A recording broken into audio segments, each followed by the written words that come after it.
What are some of the amazing words of Jesus in his 3.5-year ministry?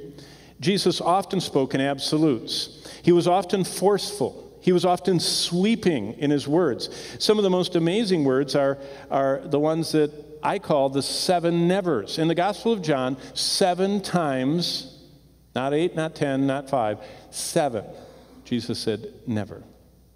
Now, that's an absolute, never. They're kind of like a string of priceless pearls that get more treasured the longer we have them. It's the message that we're supposed to proclaim, those 7 amazing nevers. What are they? Jesus promised to those that would believe in him, number 1, they'd never thirst. Number 2, they'd never hunger. Number 3, they'd never walk in darkness. This is what he said. But whoever drinks of the water I will give him, John 4:14, will never thirst. Now remember, the woman at the well said, wow, I'd like that. Kind of like an automatic water dispenser. I don't like walking to the well. And he says, you're not listening.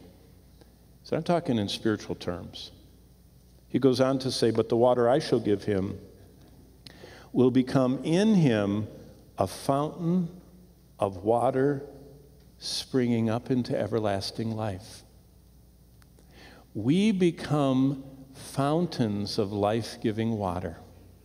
We live Christ, we radiate Christ, and a dying, thirsty world sees Christ. To do. Jesus also said that you never hunger. I'm the bread of life, John 6:35. Whoever comes to me will never hunger. We will never have that emptiness that leads to despair. We have Christ who satisfies us. And thirdly, he said, my children will never walk in darkness. Jesus spoke to them again, saying, I'm the light of the world.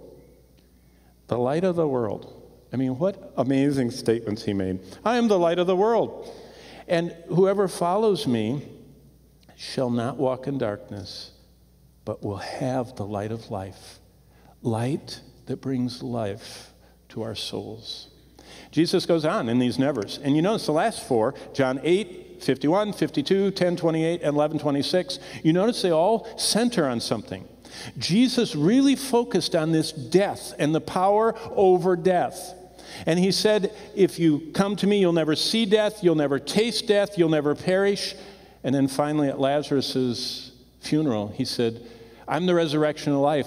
He that believeth in me, though he were dead, yet shall he live.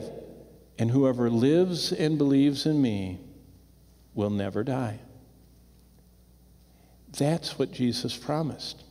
You notice that every one of those center somehow on his power, his absolute statements tied to death, dying in the grave. That same Jesus who died also rose from the dead.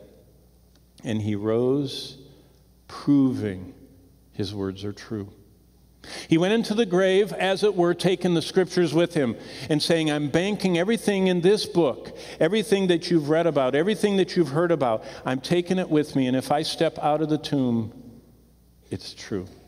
I'm authenticating that the Bible is true.